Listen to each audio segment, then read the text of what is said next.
Seja muito bem-vindo ao meu canal.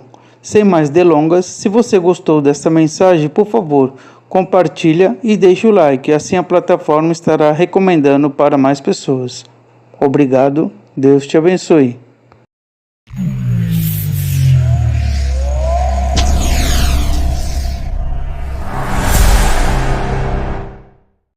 Graça e paz, meus irmãos. Que a graça de Jesus Cristo venha sobre a tua vida. Aqui quem vos fala é o evangelista Alexandre. Hoje eu quero estar trazendo uma palavra para o nosso crescimento espiritual. E eu quero estar falando sobre Lodebar. Lodebar é uma terra de esquecimento, uma terra seca, uma terra que nada produz. Você vai encontrar esse texto bíblico da qual eu vou falar, 2 Samuel capítulo 9, vamos falar do versículo 1 em diante. Eu quero estar me atendo aqui no versículo 2 e vai dizer assim um texto bíblico. E havia um servo na casa de Saul, cujo nome era Ziba, e o chamaram que viesse a Davi, e disse-lhe o rei: És tu Ziba? E ele disse: servo teu. E disse o rei: não há ainda algum da casa de Saul para que use com ele de beneficência de Deus? Então disse Ziba ao rei: ainda há um filho de Jonatas, aleijado de ambos os pés. E disse o rei: onde está? E disse Ziba ao rei: eis que está em casa de Maqui, filho de Amiei, em Lodebar. Então o rei lhe mandou chamar este homem chamado Mefibosete. Mefibosete, na época em que houve a batalha que o rei Saul e Jonatas estavam enfrentando uma batalha, e o rei morreu em batalha junto com Jonatas, né? E quando a notícia chegou na casa real, a ama, né, a mulher que cuidava dessa criança, saiu em fuga, né? Saiu em fuga levando a criança, e ela se descuidou, acabou a criança caindo do seu colo e ficou aleijada dos pés, né? Ficou aleijada dos dois pés. Então essa criança ela cresceu longe da casa real, longe do conforto, né?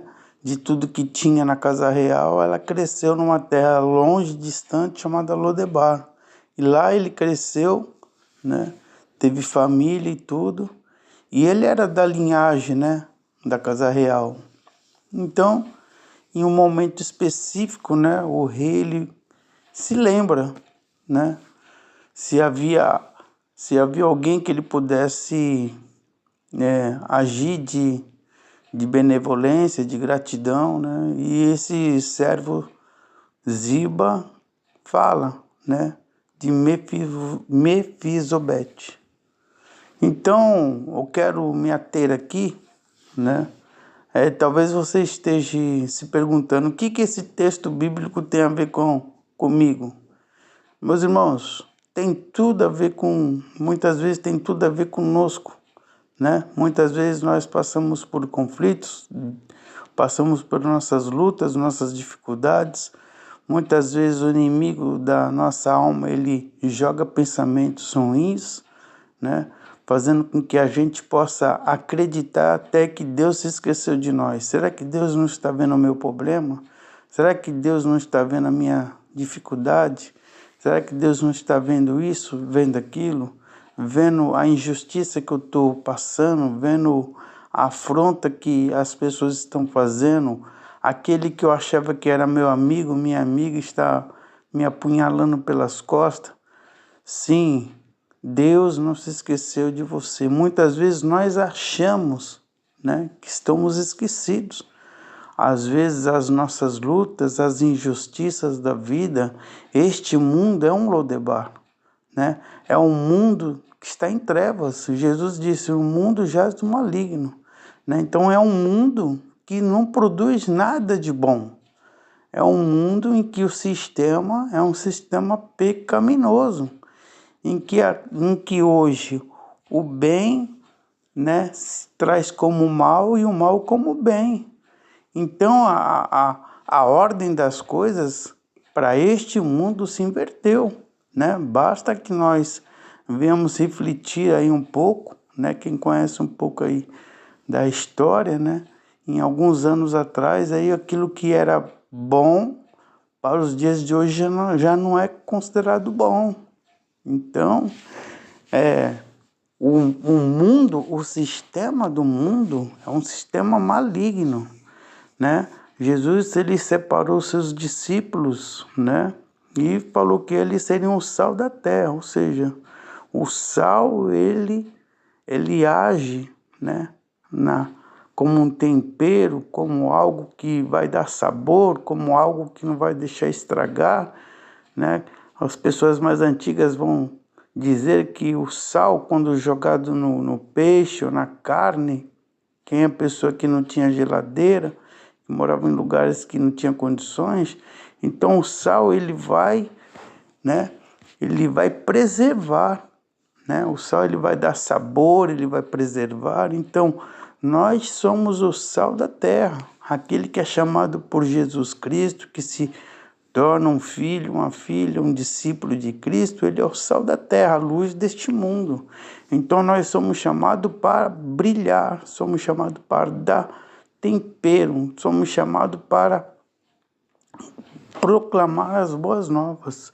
Então essa é a nossa função. Aonde eu e você estiver, nós somos luz neste mundo de trevas, um mundo caído, né? Um mundo em que o sistema, né? O sistema de coisas, os valores nos dias de hoje são valores completamente opostos aos valores de Deus, né? Completamente valores diferentes, né, dos valores de Cristo, né?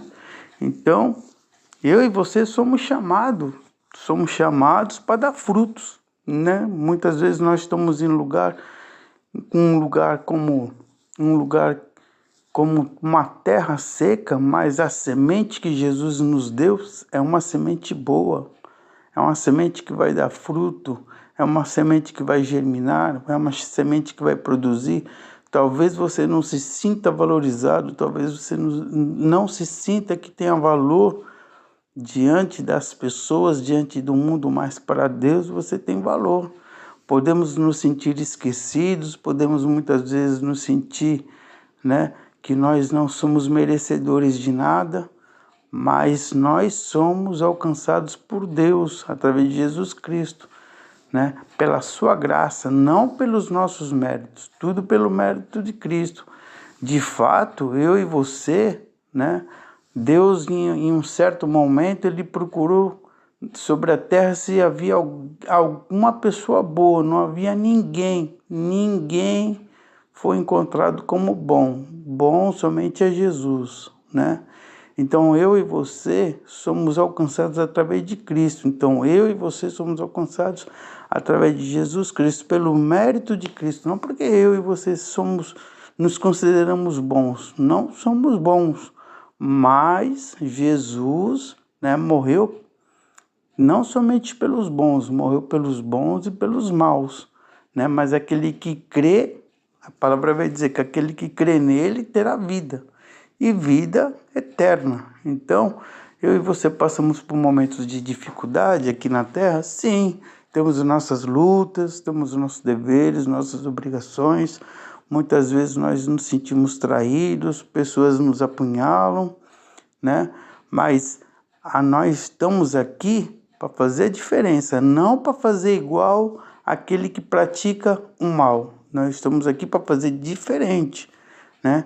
Talvez seja mais difícil, mas é o caminho certo, né? Muitas vezes a pessoa te fala assim, não vai por aqui é mais fácil, vai ganhar mais, né?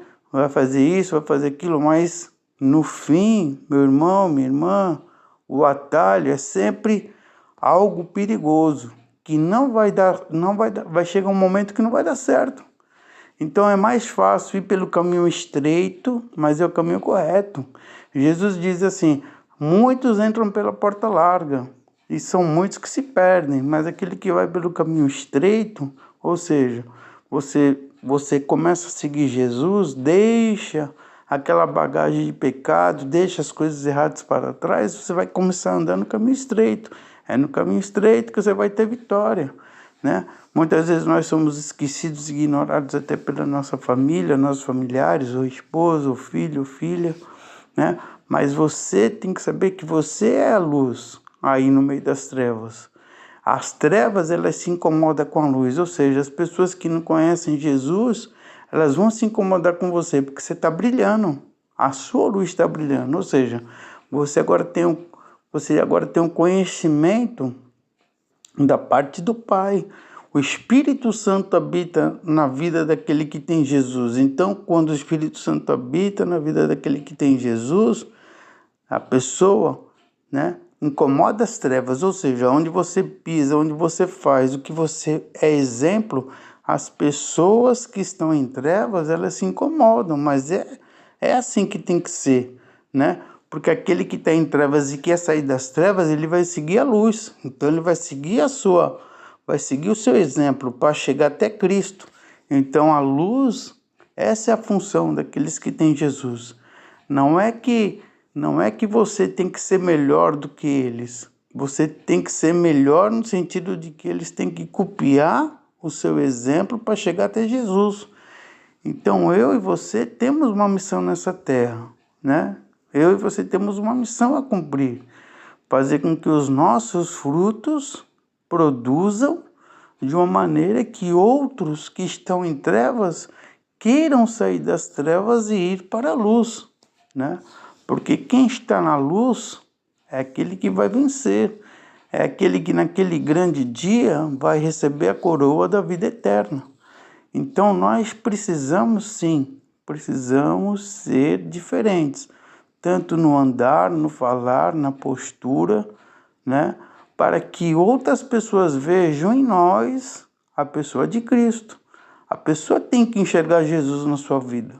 Às vezes você chega num lugar, a pessoa fala: pô, você é diferente, né? Você é cristão, você é crente. Então, no nossa postura, no modo de falar, no modo de pensar, no modo de agir, no modo de fazer as coisas. Temos que ser o que? Luz.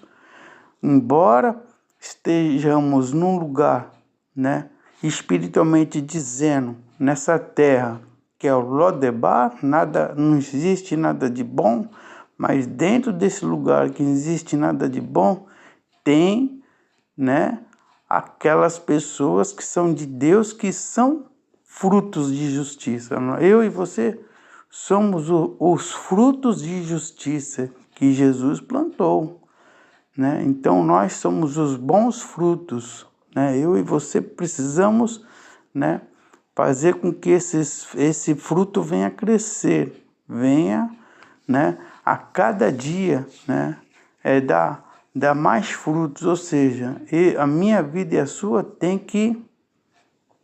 temos que avançar, né? Temos que crescer, né? Fazer com que as outras pessoas vejam em nós o que Jesus já fez, está fazendo na sua vida. Às vezes nós nos sentimos prejudicados pelas injustiças, pelas dificuldades da vida, pelas traições, mas Jesus disse: no mundo passaremos por aflições, mas devemos ter bom ânimo, porque aquele que está em Jesus vai vencer. Vinde a mim, todos aqueles que estão cansados e oprimidos, e eu vos aliviarei. Muitas vezes nós estamos cansados pelas adversidades da vida, pelas falsidades, pelos enganos, mas nós não devemos desistir, devemos continuar, né? A vida, ela é feita de escolhas, então precisamos escolher de que lado nós queremos andar. Se você quer andar com Cristo, né? A palavra de Cristo vai dizer: carrega a sua cruz e siga-me. Então, vamos carregar a nossa cruz, vamos seguir até Jesus, né? Não podemos parar no meio do caminho. Nós temos uma jornada a ser concluída. Cada um de nós temos um caminho para percorrer, né? A jornada não é fácil. Não vou dizer para você que é fácil. A jornada é difícil, é complicada. Mas aquele que está em Jesus Cristo é aquele que vai vencer, né? Então, eu e você precisamos carregar a nossa cruz, ou seja, devemos deixar o pecado e olhar para Cristo e ir até Jesus, né? Olhando para a cruz, olhando para Cristo, sabendo que Ele é o nosso alvo. Então, existe o que? Muitas vezes somos zombados, muitas vezes nós somos ridicularizados, mas isso, meu irmão, faz parte. Aquele que quer alcançar a coroa, né, tem que percorrer um longo caminho, né? Porque naquele dia, somente os vitoriosos vão entrar no reino dos céus. Somente os vitoriosos vão trocar aquele fardo das ingratidões, né? Vai trocar aquele fardo das injustiças por uma coroa, a coroa da vida eterna. Então, meu irmão, minha irmã, olhe para Jesus, né? Tá doendo? Chore, clame, mas clame e chore nos pés do Senhor, né? Não é fácil, não é fácil, mas Jesus disse que nele nós vamos vencer, né?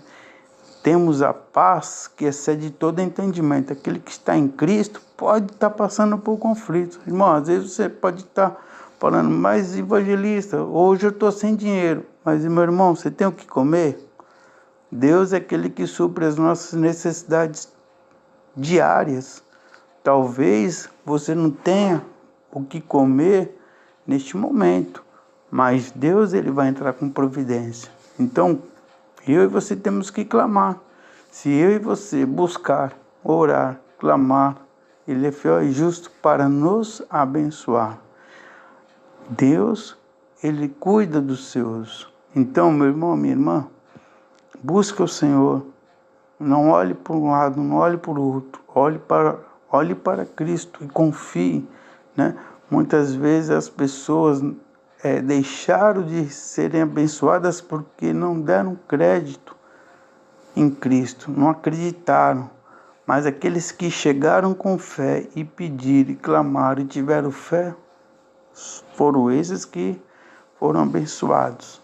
Então nós temos que viver pela fé, não pela que nosso olho humano, nossa vista olha as circunstâncias. Pare de olhar as circunstâncias.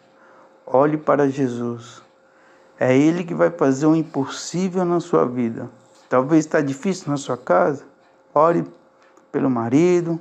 Marido, ore pela esposa. Esposa, ore para os seus filhos. E é assim a vida. Temos que continuar firmes para não perder aquilo que nós já temos ganho. Amém? Que você possa refletir, que você possa ler esse contexto de 2 Samuel capítulo 9, né?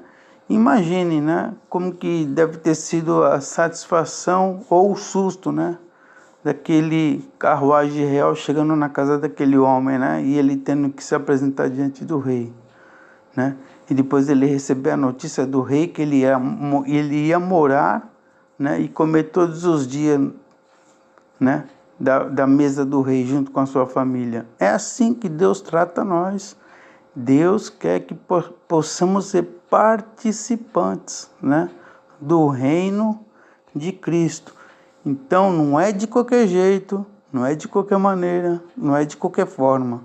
Tem que ser conforme a vontade de Deus. Talvez o tempo de Deus com certeza não é o mesmo tempo que a gente espera receber as coisas, mas nós sabemos que tudo está no controle de Deus. Então temos que viver por fé, um dia de cada vez, sabendo que o Senhor está cuidando de nós. Amém? Se você gostou dessa mensagem, compartilhe com mais pessoas, que você possa ser ricamente abençoado. Tá bom? Que Deus te abençoe e que Ele possa entrar com providência naquilo que você tem pedido diante de Deus. Que Deus possa estar cuidando de você. Amém? Fique com Deus, que Deus venha te abençoar.